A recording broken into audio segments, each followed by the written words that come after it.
마음에 한 노래 있어 나 즐겁게 늘 부르네 이 노래를 부를 때에 큰 평화 임하도다 평화 평화 하나님 주신 선물 그 놀라운 주의 평화 하나님 선물일세 주 십자가 지심으로 날 구원해 주셨으며 주 예수님 고난받아 나 평화 누리도다 평화 평화 하나님 주신 선물 그 놀라운 주의 평화 하나님 선물일세 이 평화를 얻으려고 주 앞으로 나아갈 때 주 예수님 우리에게 이 평화 주시도다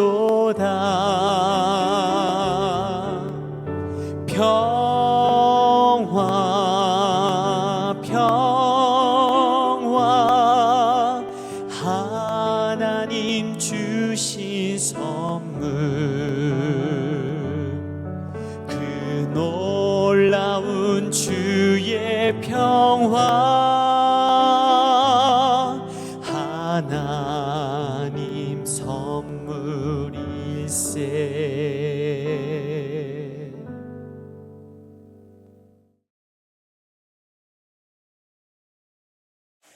샬롬, 귀한 하루를 말씀 묵상과 기도로 시작하는 모든 성도님들에게 하나님 우리 아버지와 주 예수 그리스도로부터 은혜와 평강이 충만하시기를 축복합니다. 우리 오늘 함께 살펴볼 말씀 시편 58편 1절부터 5절까지의 말씀입니다. 우리 함께 읽겠습니다. 통치자들아 너희가 정의를 말해야 하거늘 어찌 잠잠하냐 인자들아 너희가 올바르게 판결해야 하거늘 어찌 잠잠하냐 아직도 너희가 중심에 악을 행하며 땅에서 너희 손으로 폭력을 달아주는도다. 악인은 모태에서부터 멀어졌으며 나면서부터 곁길로 나아가 거짓을 말하는도다. 그들의 독은 뱀의 독 같으며 그들은 귀를 막은 귀머거리 독사 같으니 술사에 홀리는 소리도 듣지 않고 능숙한 술객의 요술도 따르지 아니하는 독사로다. 아멘. 사랑하는 성도 여러분, 우리는 모두 이 땅에서 정의와 공의를 실천하는 삶을 살려고 노력합니다. 세상은 공의를 외치는 소리들로 가득하지만 때로는 그 목소리가 진정한 정의나 공의와는 거리가 멀 때도 있습니다. 공의는 단지 말에 그치는 것이 아니라 삶 속에서 실천되어야 하는데요. 우리가 진정으로 정의로운 삶, 공의로운 삶을 살기를 원한다면 우리의 말과 행동에서 이 정의와 공의가 함께 드러나야 합니다. 마음속 깊이 자리 잡은 하나님의 공의가 우리 삶 속에서 나타나야 하는 것이죠. 시편 58편의 말씀은 당시 이스라엘 사회에서 일어난 불의를 강하게 비판하고 있습니다. 이스라엘의 재판관들은 하나님께서 주신 권위를 맡아 정의를 실현해야 할 책임이 있었습니다. 그들은 그런데 오히려 그 권위를 이용해 자신의 이익을 추구하고 약한 자들을 억압하는 불의한 행동을 일삼았던 것이죠. 그들은 공의를 입으로는 말하지만 실제로는 공의를 왜곡하고 자신의 탐욕을 채우기 위해 약한 자들을 희생시킨 사람들이었습니다. 그 본문이 오늘 1절과 2절의 말씀에 드러나는데요. 우리 같이 한번 읽어보겠습니다. 통치자들아 너희가 정의를 말해야 하거늘 어찌 잠잠하냐. 인자들아 너희가 올바르게 판결해야 하거늘 어찌 잠잠하냐. 아직도 너희가 중심의 악을 행하며 땅에서 너희 손으로 폭력을 달아주는도다. 아멘. 당시 이스라엘의 재판관들은 권력을 부여받아 정의를 실현해야 할 책임이 있는 사람들이었습니다. 성경 역시 이 재판관들의 역할이 매우 중요하다고 가르치는데요. 그들은 하나님의 뜻에 따라 정의롭게 판결을 내리고 사회 속에서 억압받는 자들, 약자들을 보호해야 했습니다. 그러나 이 재판관들은 공의와 정의의 외형만을 갖춘 채 그 내면의 실제 행위에서는 불의와 탐욕으로 가득 차 있었습니다. 그들은 자신의 권력을 이용해서 부당한 이익을 챙기고 진정으로 보호해야 할 약자들을 억압했습니다. 이리하여 공의의 가면을 쓴 불의가 만연하게 된 것입니다. 이러한 질문은 오늘날 우리에게도 동일하게 적용될 수 있습니다. 오늘날 우리는 많은 사람들이 정의와 공의를 외치고 불의에 맞서 싸우겠다 목소리를 내는 것을 많이 자주 목격합니다. 정치인들, 사회운동가들, 심지어 교회 지도자들까지도 공의를 말하며 정의를 이루겠다는 열망을 드러냅니다. 그러나 이들이 말하는 공의가 진정한 정의와 일치하는가? 그들이 외치는 공의와 실제 삶에서 실천한 행동이 일치하는가 하는 질문을 우리는 던질 수 있겠죠. 공의는 단순한 외침이 아니라 그것을 삶에서 실천하는 것이기 때문입니다. 여기서 우리는 공의를 말하지만 행하지 않는 것의 위험성을 깨달을 수 있습니다. 공의와 정의를 외치는 것 역시 중요한 일입니다. 사회적 불의에 대해 경고하고 또 약자들의 목소리를 대변하는 것, 우리가 해야 할 역할이기도 하죠. 그러나 그것이 단지 말에 그친다면, 그리고 우리의 삶과 행동이 그 말과 일치하지 않는다면 우리는 이 시편 58편에서 비판받는 재판관들과 다를 바가 없는 자들이 되는 것입니다. 말과 행동의 불일치, 이것은 우리 하나님께서도 경고하는 부분 중 하나이기 때문이죠. 성경에서 하나님은 반복해서 우리의 중심을 본다 라고 말씀하십니다. 하나님께서 원하시는 공의는 단순한 외적인 선언이 아닌 것이죠. 그것은 우리 마음에 깊이 새겨져 있어야 하며 우리의 삶 속에서 행동으로 드러나는 것, 이것이 하나님께서 원하시는 정의와 공의입니다. 공의를 말하는 자가 되려면 우리의 말이 실제로 그 행동을 통해 증명이 되어야 합니다. 하나님께서는 그저 겉으로 드러나는 정의로운 말에만 관심을 두지 않으신다는 것이죠. 그분은 우리의 내면, 즉 공의를 말하는 그 마음이 진실한지, 우리의 행동이 진정으로 하나님의 정의를 실천하는지를 보고 계시는 것입니다. 오늘 본문 역시 너희가 어찌하여 잠잠하냐, 인자들아 너희가 올바르게 판결해야 하거늘 어찌 잠잠하냐 라고 말씀하십니다. 본문에 따르면 재판관들이 아무 말을 하지 않은 것이 아닙니다. 그들은 어떤 판결을 내렸습니다. 그런데 그 판결 자체가 올바르지 않은 판결이라는 겁니다. 이런 행위에 대해서 오늘 말씀은 그들이 잠잠하다라고 표현하고 있는 것이죠. 성경은 말의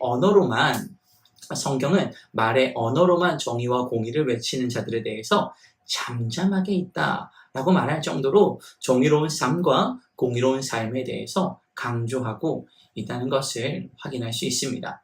특별히 하나님께서는 불의한 재판관들에 대해서 말씀하시면서 참된 정의를 실천하지 않는 자들, 이러한 자들은 하나님을 알지 못하는 자들이다 라고 말씀하고 있습니다.